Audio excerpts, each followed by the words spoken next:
Hello and welcome, my partners in crime, and you know, as always, I say that in the best possible way. Before I start on this case, I just want to say this is a murder of a 14-year-old girl. This is a Scottish case.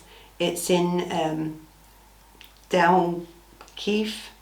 I hope I got that right. Apologise right now if I haven't got that right. But I think because of this case is, or could be, and what I think it is questionable, without a doubt. And when you hear this case, I'll leave it to you to make up your own minds. This girl's murder was terrible.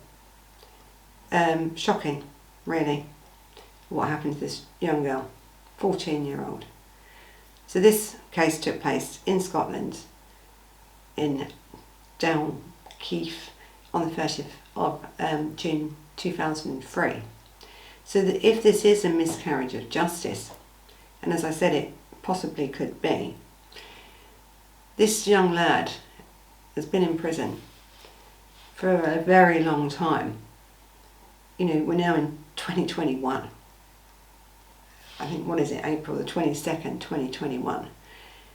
And this young lad was 15 at the time, and 16 when he went to court and put in prison for a murder.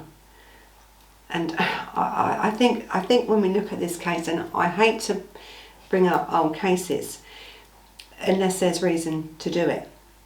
I would have just done this murder as a murder. But when you read this case, and there's been documentaries on it, and there's different stuff, there's some fantastic investigators as well that's investigated this case, and maybe the Scottish investigators should take a leaf out of their book, I think. It really is a questionable case here. How they can say this case is safe, I do not know. So anyway, I'm going to talk to you now about the murder and a little bit leading up to it, and then we're going to go into the arrest. So look, Jodi Jones was 14-year-old at the time of her death on the 30th of June 2003. Now her 15-year-old boyfriend, Luke Mitchell, and this is what this case I suppose is really about, is Luke Mitchell. He came under suspicion actually straight away, and he was then arrested several months later. And I think Jodi left her home about 5:30 p.m.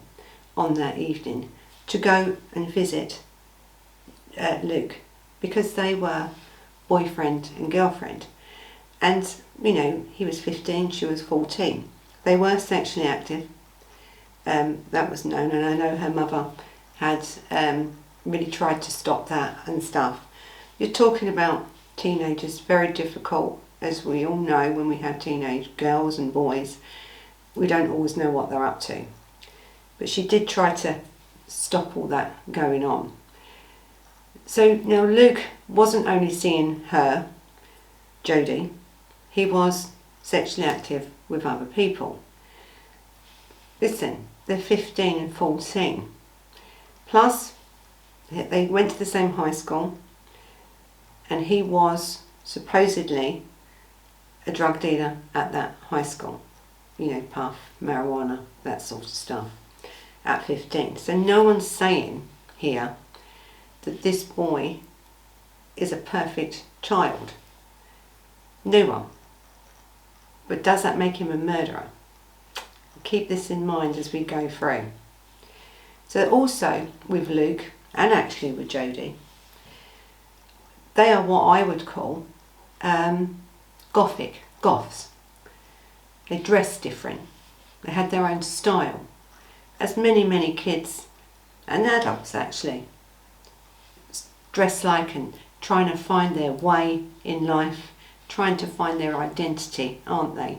And this is what clothing does. I love florals, I love different things like that.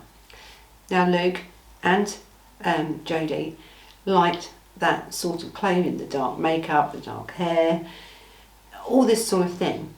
And I think he says himself that he was like the person in this town, what small sort of town it is, that stood out.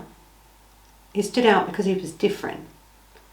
Now, I'm a one for promoting difference, because I think you should be yourself.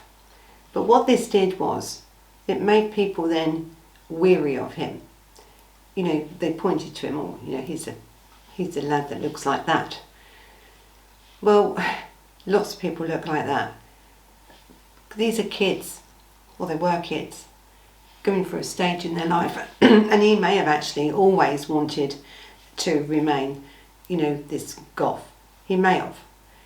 So they've got this relationship going. Yes, he wasn't, you know, committed just to her.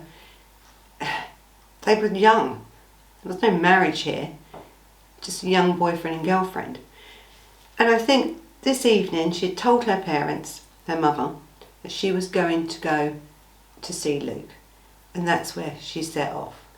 Now she had, when she set off from her home, she had to walk through like this wooded area. Now Luke says on that day at 5:30 p.m. he was at home around this time, all night, up until the body was found about 10 p.m. at night, with his mother cooking dinner. Now his brother says, well, he doesn't know that if Luke was actually home, because Luke's brother was at home, as he states, watching pornographic movies, X-rated movies. That's what he was doing. And he says, actually, when questioned by the police, that he wouldn't have done that if people were in the home. Now, we'll come on to this a little bit later on, but remember that point, that now you have even the brother saying, not that he wasn't in the home, but he didn't see him. He may have been too engrossed in what he was watching. It happens. Anyway, so about 9:30, 10 o'clock at night, Jodi is nowhere to be seen. The parents are worried and stuff, and I think they go to Luke's to look for Jodi. And then Luke goes looking for her. Anyway, they're now looking, and now there is 3 people looking. You have Luke looking, you have Jodi's mum looking, and Jodi's sister's boyfriend looking. Now Luke had a German Shepherd, or an Alsatian dog, and that's what he took with him when they were searching for Jodi. Not looking for a body, they're looking for Jodi. Now as they walk through this wood, what the prosecution are going to say, or they did say, is that Luke knew to jump over a broken down, and I'll try and get a photo of it and show you, a broken down wall, so you had to climb up and jump over, and he found Jodi's body, and so that is what's put him under suspicion.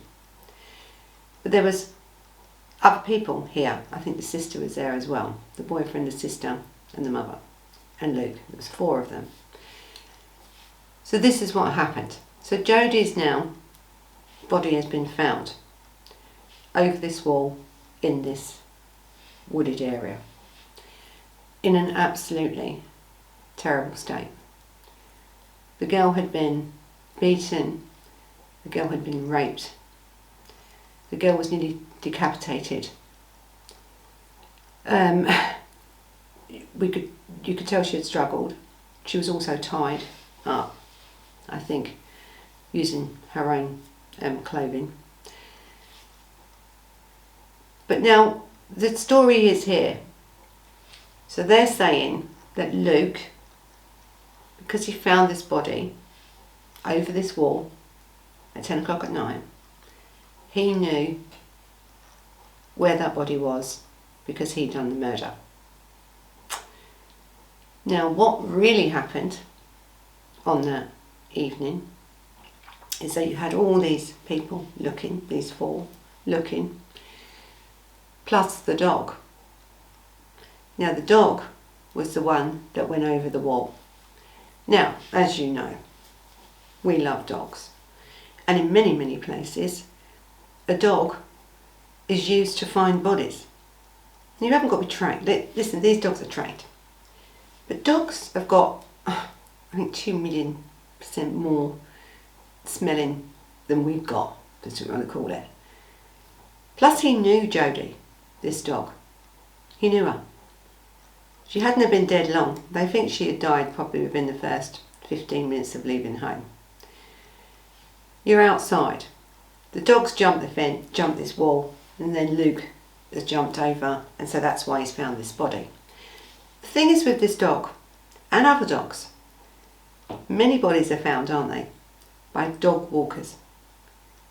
So I think, are we saying then that when we find a body, or the dog finds a body, that you're immediately under suspicion? Of course not. Of course you're not. But what this police did, and this is the confusing thing with this police, from that minute on, they separated Luke, once it was called, they separated Luke from the other group and kept him here, as if he was a suspect. Now, okay, give him that. But they didn't question any of the other three. The mother, the sister, the boyfriend, the sister's boyfriend. They was not questioned. So Luke was under suspicion right from then. And he was treated at that point like he was the only perpetrator in this crime. I don't think they looked for anybody else because of the way he looked, because of the way he was acting, because he found the body. They said that's why they went for Luke. So then they've questioned Luke in the police station. And they questioned him, a 15-year-old in the UK, in Scotland, in 2003, without a lawyer present, refusing it, really. He didn't have an appropriate adult. They didn't call his mother or anything. They didn't tell the mother that he was being questioned. They just, he's not a witness. And even if he was a witness, he should have had somebody there with him, an adult. They didn't do it. They didn't bother. Not only did they question him, they interrogated him. They interrogated a 15-year-old for many, many hours. Then Luke is asked to go to the toilet. So then we have this massive, big police officers that sort of frog marched him to the toilet.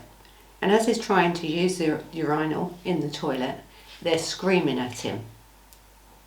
They are treating him like a convict who has no rights. This is a child.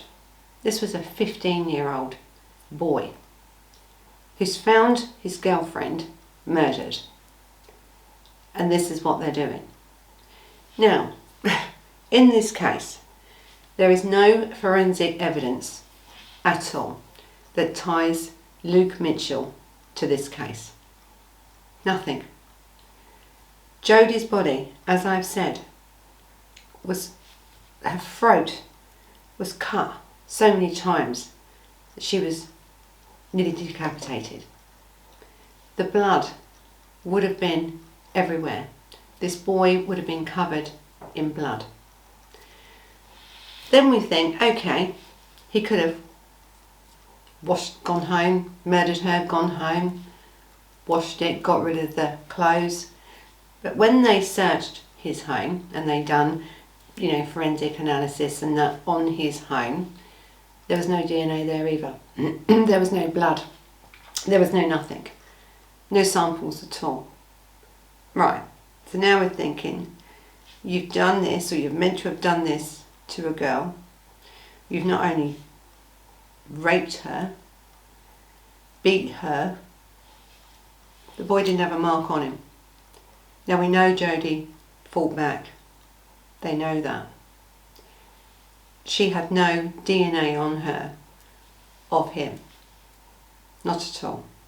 There's no DNA evidence in this case whatsoever. Nothing. So that's shocking enough, isn't it? I think the only piece of DNA actually they did find on her t-shirt was the sister's boyfriend's DNA. Now that has been ruled out as anything other than that, because that was his shirt that Jodi was wearing on that day. But he wasn't treated as a suspect at all, ever. Even though he was there when they found the body. None of the others present at finding this body were ever treated as suspects like Luke Mitchell was. So then I think to myself, it's a bit questionable here, isn't it, really, when you think.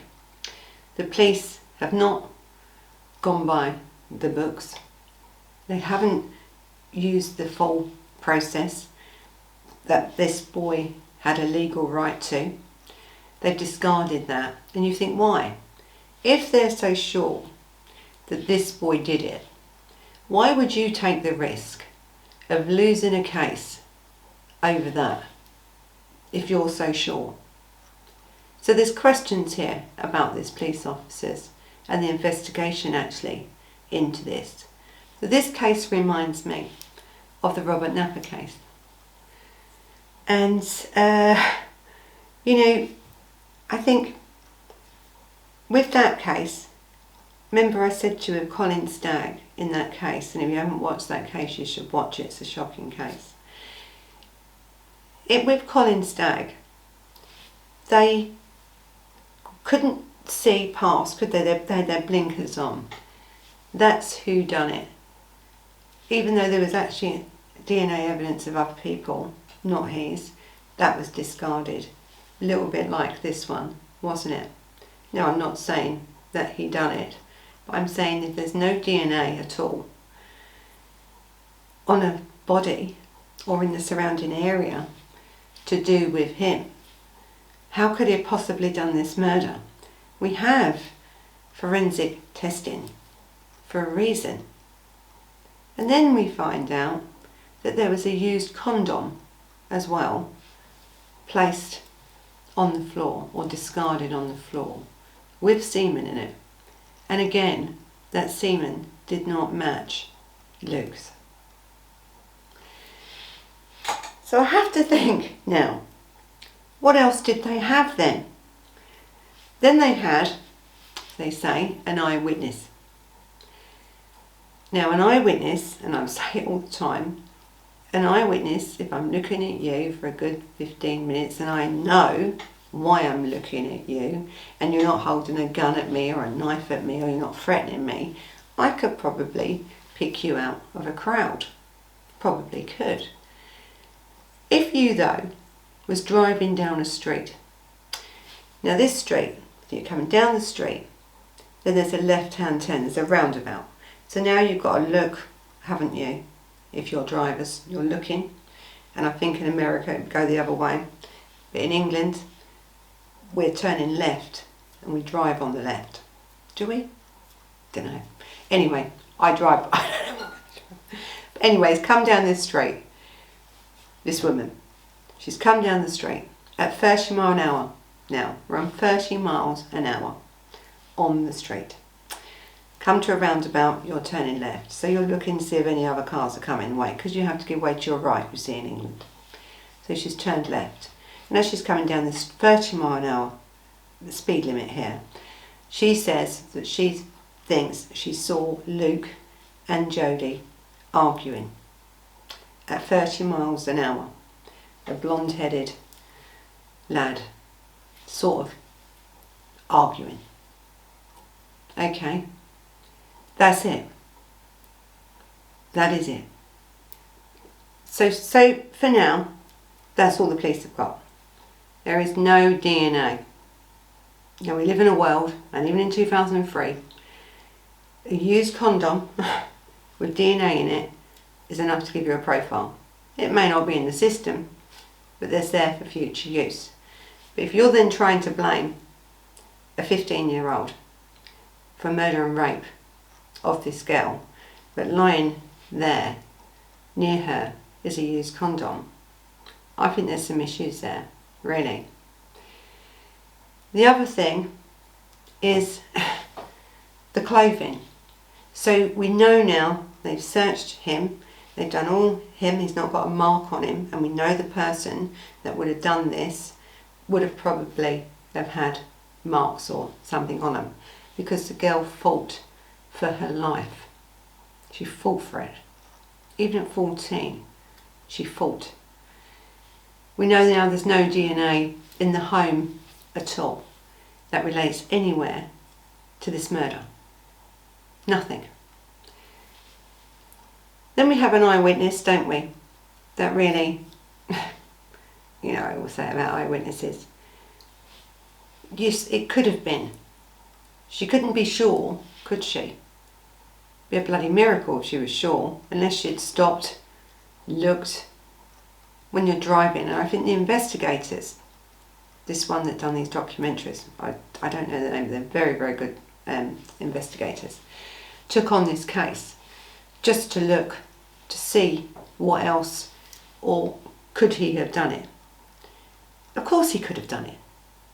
Anyone could have done it, but he must have been bloody good at 15 to get away with that, really. To have no blood, no DNA left anywhere, no forensics anywhere, in the home, on his clothing. But then the police, they said, oh, he's burnt the clothing, he's gone home, he's showered, his mother's helped him, he's gone home, he's showered, they've burnt the clothes. So they've checked everywhere in this barrel. There is no clothes burnt. There is no evidence of that at all. Now we come on to some other suspects. And there was some other people in this area, and there is one, and this is where I now come back again to Colin Stagg and the Robert Napper case. Because Colin Stagg looked very similar to Robert Napper, and I think if you watch that case you'll see that I put side by side up of them. Now Luke looks very similar to someone else who could have done this murder. Now unfortunately I think that boy died of a drug overdose. But one of his friends has said, one of this lad's friends have said, that on that day he had come home with scratches on his face. Now remember I've said Jodi fought back. Plus this lad has written in things and books at his school that he wanted to kill someone. So it could have been him. Now where Jodi's body was found, if you come out the wood a little bit and cross the field, no one would have seen you, and that is where he was staying at the time, 5 minutes away. There was also 2 other people on motorbikes or mopeds, and these mopeds were seen by a passerby or walking through this wood, propped up against the wall with the brake in it. Where were these 2 lads? I think they questioned them, and they said they didn't see anything. So we don't know. There is other people, I think now, suspects of something. Well, not really suspects, because you can't say that, can we? Because these police officers and the legal system will not allow a new trial to happen, no matter what evidence you put in front of the court. Actually, the court didn't even care that Luke's rights, human rights, was breached in that interview. Now Luke, until today, has still remained and still says he did not do this crime. Now he was given, I think, 20 years, minimum 20 years, and will stay in there really, and under Her Majesty's pleasure, meaning to when they want to let him out. And if he says, and they've asked him to admit this crime, then he will be released. He has said and stated, I will stay in this prison until I die, because I'm not going to admit anything, because I didn't do it. If I walk out of here, I want to walk out a free man. So now you're talking about a 15-year-old boy at the time in 2003 who had his human rights ripped from him by police officers that interrogated him without counsel present. They bullied him, they interrogated him, they threatened him, a 15-year-old boy, because they had such a safe case, didn't they? Now it's this sort of behaviour, and it's the same sort of behaviour as that we saw in the Napa case with Colin Stagg. Now Colin Stagg's life was ruined, and he spent about 18 months to 2 years in prison for a murder he did not commit. And if the police had had their way, they wouldn't have looked for anyone else, even though they had DNA evidence for somebody else. They pinned it on him because they wouldn't listen. They wouldn't accept that something else or somebody else could have done this crime. Even though, the same as with Luke, there was no evidence apart from someone said it looks like him. And also, this case has got such similarities to that, because then they said that Luke Mitchell was a devil worshipper, and they said the same thing about Colin Stagg in that trial, because he had a few black magic books, I think 2 or 1, made him a Satanist. Now we're talking about here a 15-year-old, and he did have some books. Then they said the body of Jodi was left like the Black Dahlia murders. And so they stated, or the prosecution stated, that Luke had this fascination with Marilyn Manson, because Marilyn Manson paints, and one of his paintings he does is like this Black Dahlia, or the death of one of the women. But the thing is when they've checked his computers, and they've checked everything, from phones to computers to everything, in 2003, it was easy to check. He'd never even researched Marilyn Manson. He'd never even researched anything to do with murder at all. Nothing.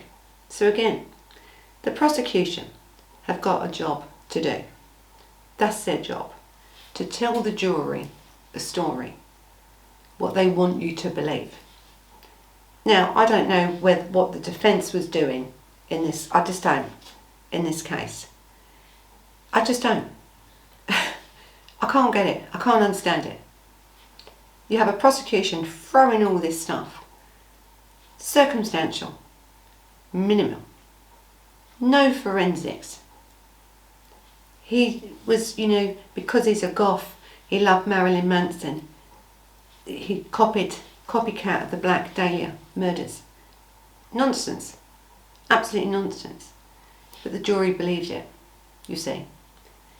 I wasn't there at this trial, to tell you the truth. I don't know. I think it was railroaded, this case, from day one. Now the issues I have with cases like this is when we have a young girl of 14, this sort of murder of this girl. Whoever did this would have gone on to do other things, or could have done other things anywhere else. We don't know. The money it cost now for this trial.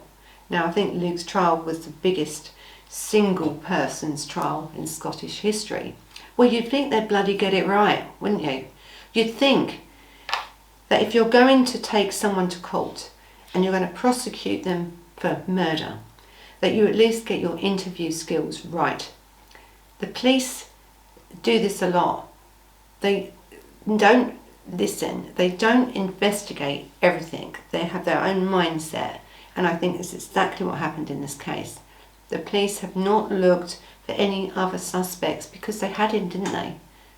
As far as they was concerned, that was it. Job done. I don't know if it was. I don't know if it was. Because this boy's still in prison and still saying he's innocent and will not be released until he says he's guilty, and he won't say it because he says he didn't do it. But then there's no evidence to prove that he did it at all. So I've had a lot of people, in the community and my partners in crime, asking me about this case. And so I've read this case, and I'd love to say to you, I'm 100% he done it or 100% he didn't. Listen, you don't know. But I think on evidence alone, because what's the point of studying evidence? What's the point of having evidence that's admissible, whether you're going to use it or not? What's the point? I mean, evidence is a very difficult subject to learn, by the way, in law. But, this makes a mockery of the legal system, this case. So this boy has had, I don't know how many appeals and stuff he's gone to. He's gone to the Human Rights Court. He's gone everywhere. And I think the judge said, well, no, I think all of them have said, no, it's been denied. But, oh, yes, we know that your rights were breached and the police acted in a terrible way. Yes, they did. But I don't think what people are not getting here is, if we're going to run criminal trials like this, if you're going to allow, circumstantial evidence in, and it comes down to which lawyer can talk the best or tell the best story, really, because that's what it really comes down to. There's no evidence. When we start convicting people of stuff because we think they've done it, in law we don't assume anything. And I think this is what should start these officers. You shouldn't assume anything, because the minute you assume something, you close yourself up because you think you already know. And so this is what's happened again in this case. They've lost track. They've got him. I'm done. That he done it. The blinkers are on. Any other suspect now is gone. And if it was this boy that killed himself from drugs, overdose, the one with the scratches on the face that lived 5 minutes across the field from where she was, or some other person or persons in that area may have done this, you've allowed a killer to go free. And again, you could have put an innocent person in prison for a crime they didn't commit. It's shocking, really. So then, as the time's gone on with this case, I mean, I think Luke's mother owned like a caravan, let out caravans and stuff like that, or sold caravans or stuff like that, mobile homes and stuff like that. She had a business. I think when Luke was about 11, the parents separated, and so the mum was looking after Luke, and he had a good childhood. He used to ride horse riding. He'd done all horse riding, done different things. He wasn't too bad at school. Typical teenager, really, typical boy teenager. But did it make him a murderer? All right, so he sold a bit of drugs, did this, that, and the other. It doesn't make him a murderer. He was always sleeping with Jodi. He was sleeping with other girls. He didn't have a fascination with Marilyn Manson. He didn't. And I think because of the way he looked, it was easy for the prosecution to put this across to people. He's different. He's a Satanist. He's a devil worshipper. He likes the Black Dahlia murders. That's what he's doing. He's copycatting them. And they believed it. And this poor woman then, her whole business is gone. Not through lack of finance and stuff, which now she's in, because of fighting different things, but because people vandalised it. They trashed it. They then didn't want them living there. But she said, we've done nothing wrong. And for many years they called her a liar and everything, because Shay said she gave him an alibi, and I think that was his special defence, or it was an alibi, that he was with his mother at the time cooking dinner, and that's what they've said all the way from the beginning of this trial, actually right in the investigation. That's what they've said. Now I think last year, I think 2000, or even this year, 2020, they did a lie detector test. She did one first, and she passed. Now listen, Lie detector tests are not, admissible in court, are they? We know that. But she wasn't lying. She didn't fail at all. Not a blimp. So then Luke decides, I need to take a lie detector test. I want to take one. And they asked him the same questions. And he passed. He was at home cooking with his mother. So unless they're really good at lying and keeping their, body and their heart rates and everything else that goes on, and your sweat rate, everything that goes on when you're having a lie detector test done, but they both passed. So this is what brings me back now to the brother. What was the brother doing? Because we know there was drugs in the house. Was he out of his head on drugs watching his porn? Probably.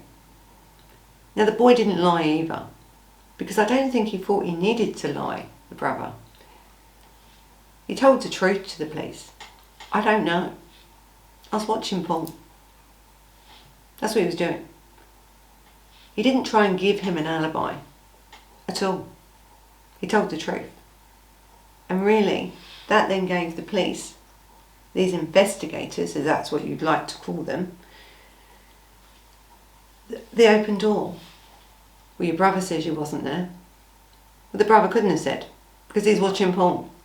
So anything that they could have used against Luke, they did. Now this case, really, there's a lot more to this case, but this was a savage knife attack on a 14-year-old girl on the 30th of June 2003. We still have this man now, and he is a man, saying I'm innocent. And there's other similarities actually, which I'm going to have to bring up about this press. Because the press love it, don't they? They love to feed that.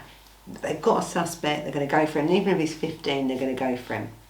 So I think early on the press asked could they do an interview with him. And to tell the truth, I don't think he thought it was an interview. I think he was just questioning because it was the day before the funeral of Jodi. Now don't forget, this was her boyfriend at the time. Luke was her boyfriend. Now this reporter then started asking questions, this, that and the other. And Luke, I think you can see, I'll see if I can get a thing of the interview. And you can see he sort of took back. This is a lot.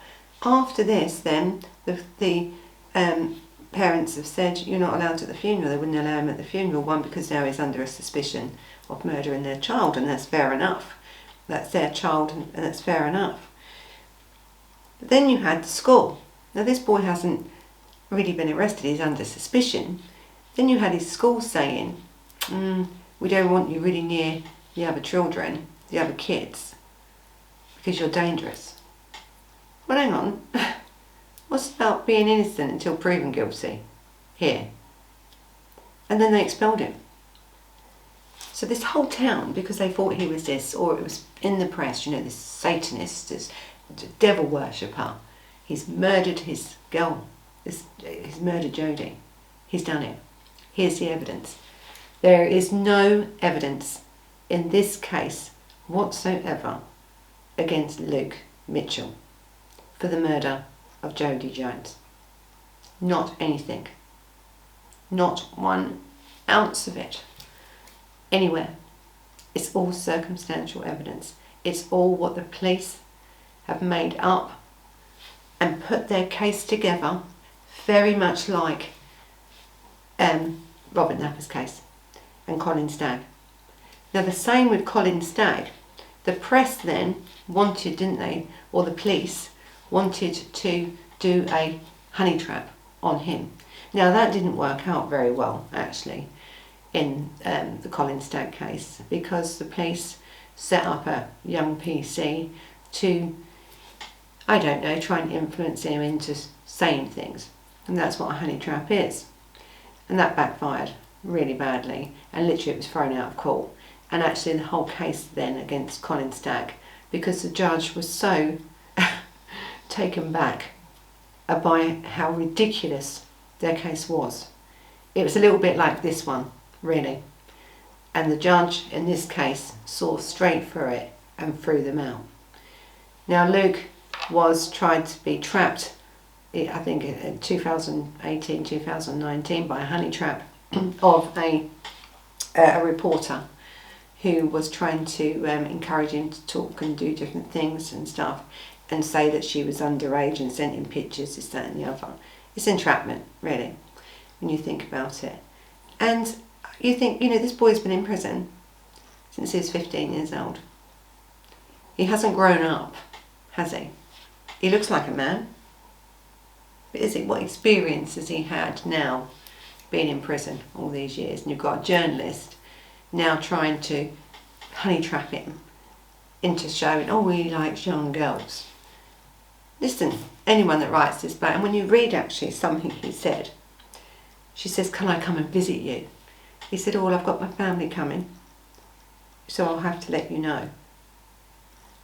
Now, you think she was trying to entice him into saying incriminating things about young girls, what he'd do to young girls.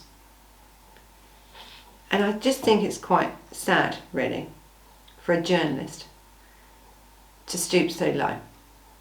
If you want to interview the man, go and interview him.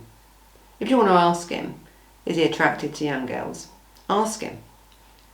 But to do a honey trap, I think we've all learned our lesson about honey traps from these cases. I don't get it. I don't get it. I think journalists should stick to journalism. Go and find out if he did this murder or not, if that's what journalists should be doing. Not trying to honey trap someone that's in a prison for over 20 years and still fighting. I mean, what are you trying to prove? I don't get it. I think with journalists like this, and I get a little bit rolled up by this, because you're not talking about a prisoner that has been in there in his 20s or 30s or 40s. You're talking about a prisoner that I believe, whether he'd done this murder or not, his human rights were breached very early on anyway. We cannot allow the law to be used in such a way. Not really. You're making a mockery of it. And then we have a journalist now that's writing to a young lad, or in his mind would still be young. What experience would he have gained in there, really? What experience? And when you see some of his letters and stuff, and I say he talks about his family and his, coming to see him, so he'll have to fit her in at a later date. This man wouldn't know how to act with a woman. He wouldn't. He's been in there too long. He went in there as a child, and now he's a man. So I don't agree with that at all. I think journalists need to, do more with their time and investigate things like this. If she wanted to know about Luke, ask. I'm sure he'd give you an interview if you asked. But to pretend you're someone else and try and, you've got a man here fighting for his liberty, haven't you, really? You really have. And a man fighting for his liberty to get out of prison. And there's no evidence that actually put him in there. There's nothing. And I don't know if he did it. I'm not saying he didn't do it. I'm saying we don't know. I think the minute we use the law and we take the law into our own hands and we allow investigators and prosecutors to make up stuff, I think we're, on dodgy ground. I think this case is not safe at all. And there's many people that think it. And this is why it could be a miscarriage of justice. Because of them reasons. And I think the way the prosecutor went for this, we must have done it because he found the body. And he was on his, they was up there and he went and he jumped over the fence. He jumped over the wall because the dog found the body first. But he forgets to mention this. And then he's took the jury then to this wall and said, could you find a body? Well, what Luke is trying to say is, but I didn't. The dog went first. I followed the dog. But they said he was lying. And now you had the story, the actual truth in the beginning, being told by Jodi's mother and the sister and the boyfriend, had said about the dog right at the first interview with police when they were being questioned. They had mentioned it. A week later, the dog was took out of it. So that, it's questionable here. Now the problem is that I'm not saying they're lying. She's just lost her daughter. Is she being told this, by police? Has she forgot? Because she could have. She could have forgot. And in her mind, does she believe that's what happened? We don't know. But we do know that in their notes, the police's notes, that's what it stated at first. That they all said that the dog found the body. And a week later, that changed.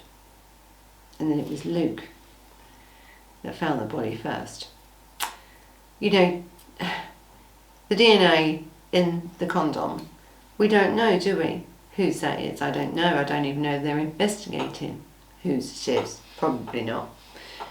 I think our court system, though, now has become... listen, I do English law, England and Wales. Scottish law is a little bit different than what I do. And that I was trained to do. So it's only slightly different, but if I wanted to go and train and work as a lawyer in Scotland, I would have to do some other stuff to do that. You can't, it's England and Wales, it's not Scotland. So, but I know the basics, as with any of you do, when you are investigating a crime, that you should look at the crime. The crime scene tells a story, doesn't it? The witnesses tell a story, where the body is placed, how the body is placed. All this stuff tells you a story. Eyewitnesses, yes, and this is what it is. And I think the eyewitness said that, she felt it could have been him. It could have been. Didn't say it was. She's driving at 30 miles an hour down the road. So the prosecution has used all this circumstantial evidence to take a man's liberty and discard, I think, anything else. Totally discard it. So for this reason, and this is the only reason I'm doing this case, and I'm not saying that he's innocent or guilty. I'm not, because I don't know. But I think when you've passed a lie detector, both of you and your mother, separate times, years later after the event, and it still comes out that you're telling the truth, when there is no forensic evidence whatsoever that pins you to this crime in any way, there is no real witnesses as such that can place you there, is there? I think that's telling you there's something wrong with this case. And for that reason, I think I was swaying more to the side that this is a miscarriage of justice. Now, with things with miscarriages of justice,